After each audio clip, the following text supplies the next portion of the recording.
Shalom,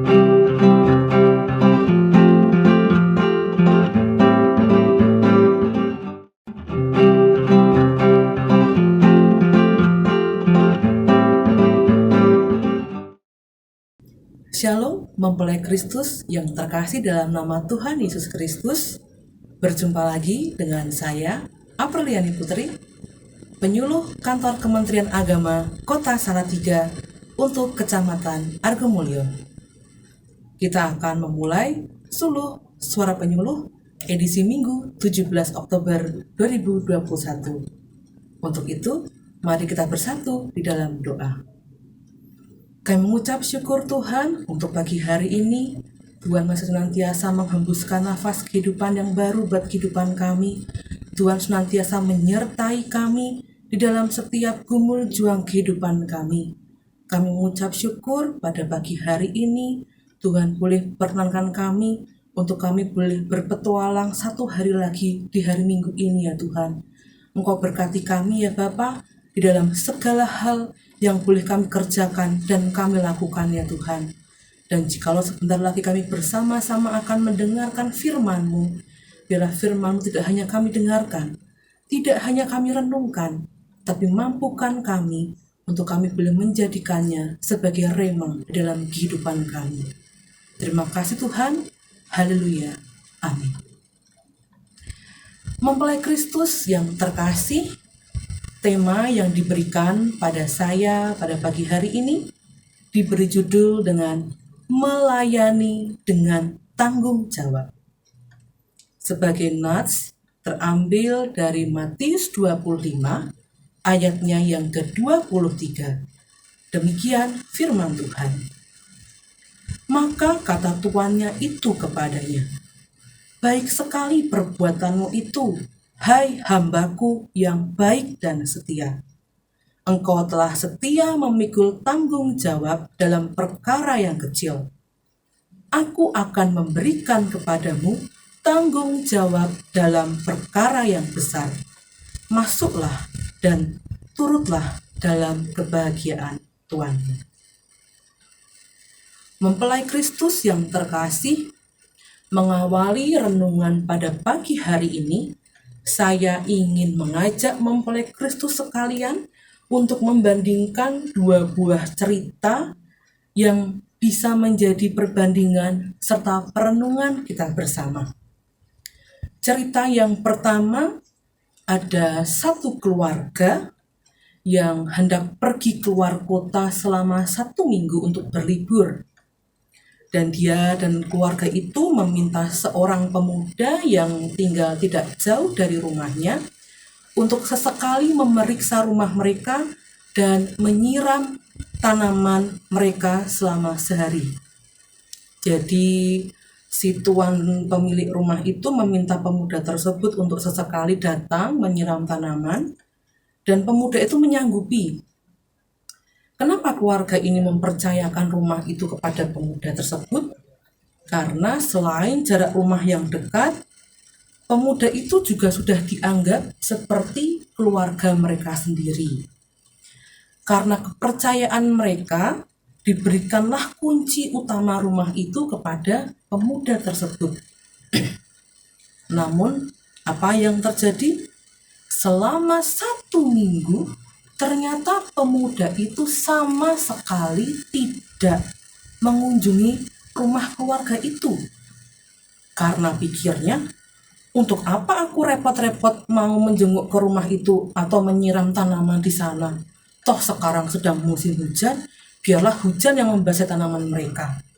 Untuk apa aku mau repot-repot ke sana? Toh mereka juga liburan senang-senang, sedangkan aku harus repot-repot urus rumah mereka. Nah, akibat pemikiran si pemuda itu, tanaman di rumah keluarga itu kering. Bahkan ada sebagian yang sudah mati. Masih untung rumah itu baik-baik saja. Ketika keluarga itu mengetahui bahwa ternyata rumah mereka selama seminggu tidak ditengok, bahkan tanaman mereka tidak dirawat dengan baik, si tuan dari pemilik rumah itu geleng-geleng kepala dan berpikir bahwa memang sulit mengharapkan tanggung jawab dari orang lain. bahkan dari orang yang sudah dianggap baik dan dipercaya sekalipun.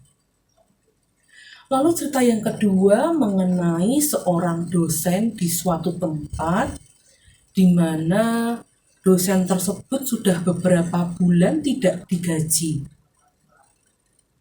Hal ini memicu satu pertentangan dari para dosen-dosen yang lain, di mana dosen-dosen yang lain mengajak si dosen ini untuk ayo sama-sama kita merencanakan mogok kerja saja. Nggak usah kita ngajar murid-murid, untuk apa?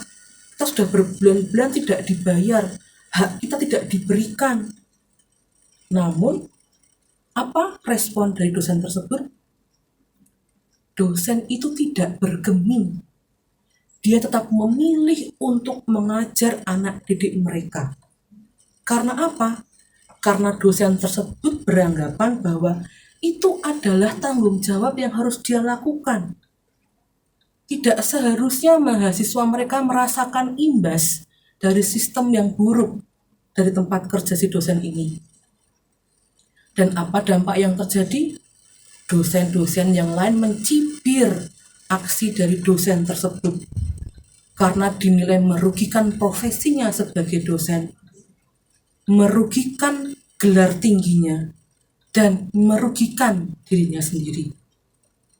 Namun apa yang dianggap kerugian bagi si dosen-dosen yang lain ternyata tidak dianggap suatu kerugian bagi dosen tersebut. Karena apa? Karena dosen tersebut memiliki pemikiran bahwa apa yang sudah dipercayakan kepadanya harus dilakukan dengan totalitas dan penuh tanggung jawab. Harus ada keseriusan ketika dia dipasrahkan, dipercayakan sesuatu untuk dia kerjakan. Karena dia percaya bahwa Tuhan pun ingin kita melakukan hal yang sama. Mempelai Kristus yang terkasih dalam nama Tuhan Yesus Kristus, melalui dua kisah ini, apa pelajaran yang bisa kita petik untuk menjadi rema di dalam kehidupan kita sehari-hari?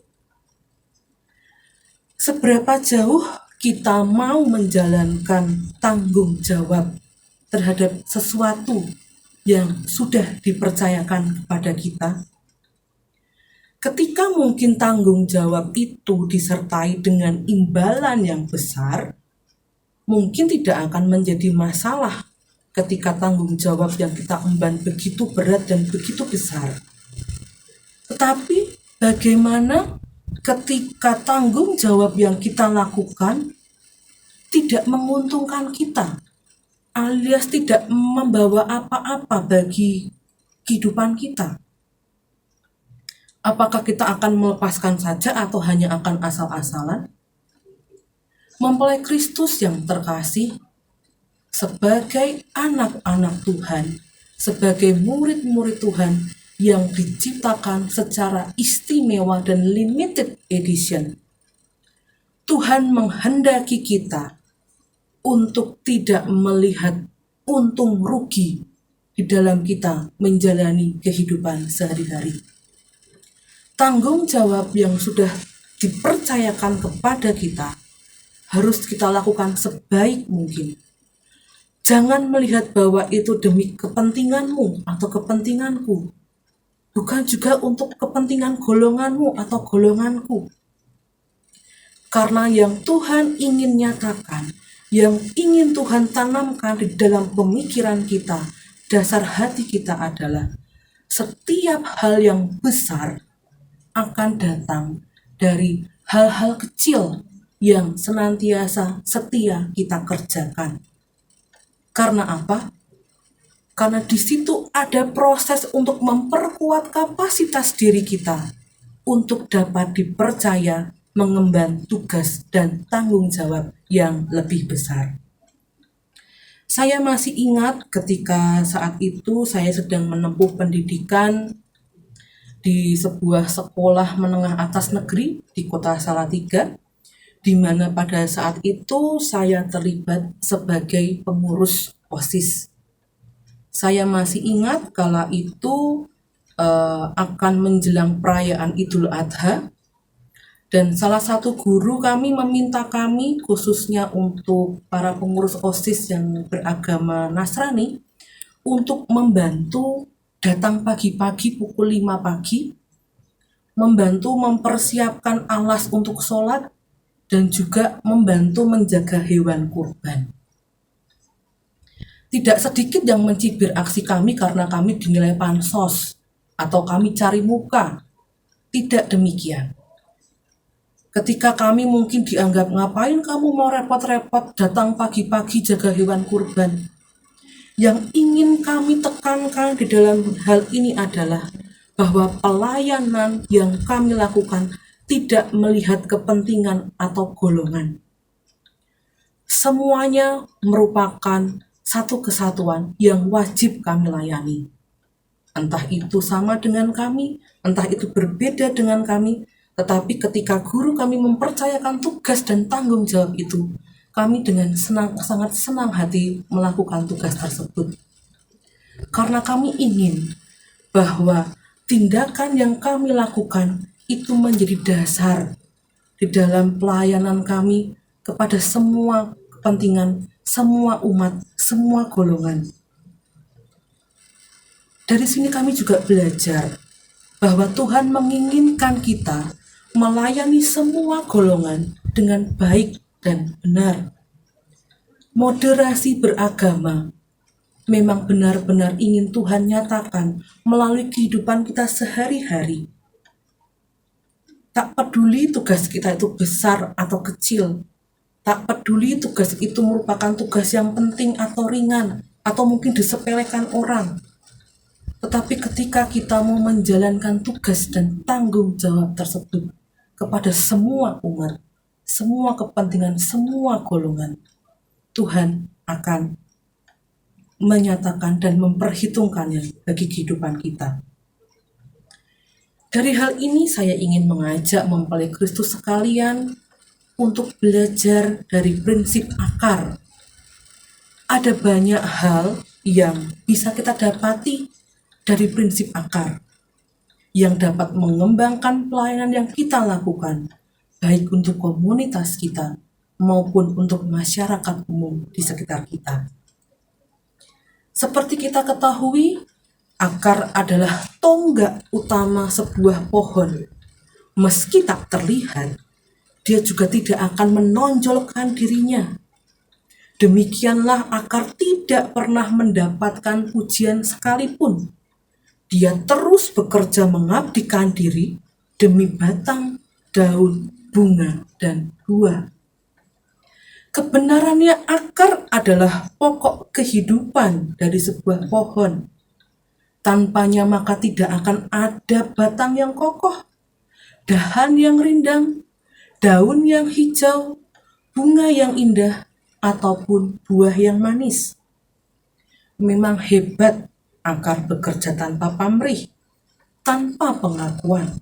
Walau berada di tempat yang paling rendah, namun ia tetap berusaha memberikan yang terbaik bagi batang, ranting, daun, bunga, dan buah.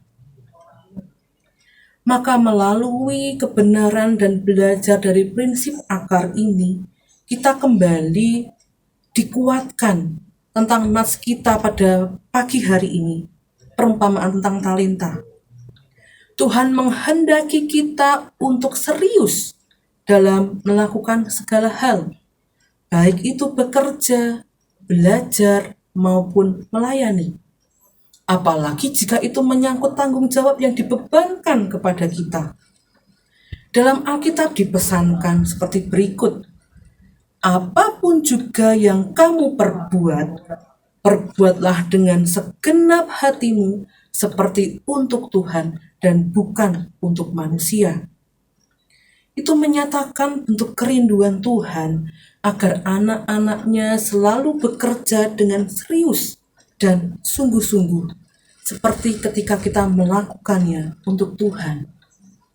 Saya merasa bahwa akan selalu ada kekecewaan ketika kita mendasarkan segala sesuatunya dengan melihat tolok ukur yang kita lakukan itu untuk menyenangkan hati manusia. Saya punya prinsip dan saya mengalami sendiri bahwa apapun, dasar apapun tanggung jawab atau pekerjaan yang kita lakukan, ketika kita melakukan itu untuk menyenangkan hati manusia, yang ada hanya kekecewaan untuk hidup kita. Maka dari itu mempelai Kristus, bersama-sama kita diingatkan kembali, sebesar apapun, sekecil apapun tanggung jawab yang Tuhan berikan di dalam kehidupan kita, harus kita lakukan semaksimal mungkin dengan dasar bahwa kita melakukannya untuk kemuliaan nama Tuhan, bukan untuk menyenangkan hati orang lain. Jadi melalui ini mempelai Kristus yang terkasih, kita diminta untuk melakukan apapun yang dikehendaki Tuhan untuk kita kerjakan secara serius dan sungguh-sungguh, tidak setengah-setengah, karena Tuhan tidak pernah setengah hati memberikan hati, pikiran, dan berkat-Nya untuk kehidupan kita. Kita diminta untuk totalitas mengemban tanggung jawab seperti cara pandang sudut Allah di dalam memberikan berkat-Nya untuk kehidupan kita. Mungkin kita tidak akan mendapat upah sepantasnya menurut ukuran dunia, tapi jangan lupa, bukankah Tuhan mampu memberkati kita lewat banyak hal? Mungkin apa yang kita terima pun tidak sebanding dengan jerih payah yang kita kerjakan hari ini. Tapi apakah tidak mungkin kelak kita akan menuai secara luar biasa? Atau tidakkah mungkin Tuhan menurunkan berkat-Nya lewat cara lain dan dalam kesempatan yang lain? Maka dari itu mempelai Kristus yang terkasih, berdirilah teguh, jangan goyah, dan giatlah selalu dalam pekerjaan Tuhan. Karena kita tahu bahwa dalam persekutuan dengan Tuhan, jerih payah kita tidak akan sia-sia. Kerjakanlah semuanya dengan sebaik-baiknya. Tuhan akan memperhitungkan segalanya, dan percayalah, tidak akan ada yang jatuh sia-sia.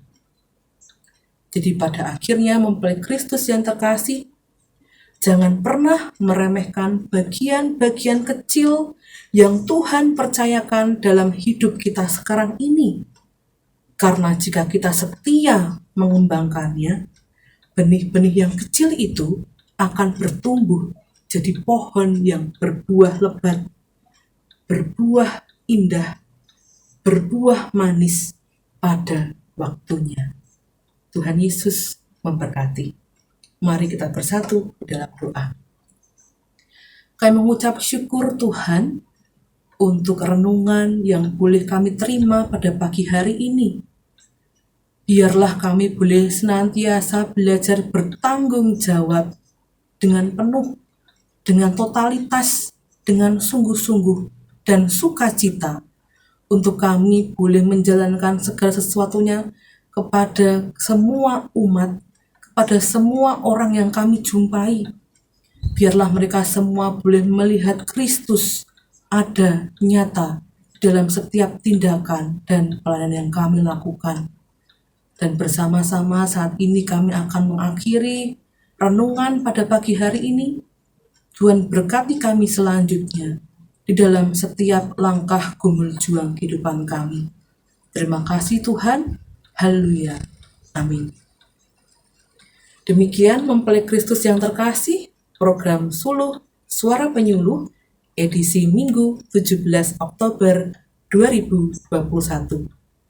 Ingat untuk senantiasa mematuhi 5M, mengenakan masker, mencuci tangan dengan sabun, menjaga jarak, mengurangi mobilitas, dan menjauhi kerumunan.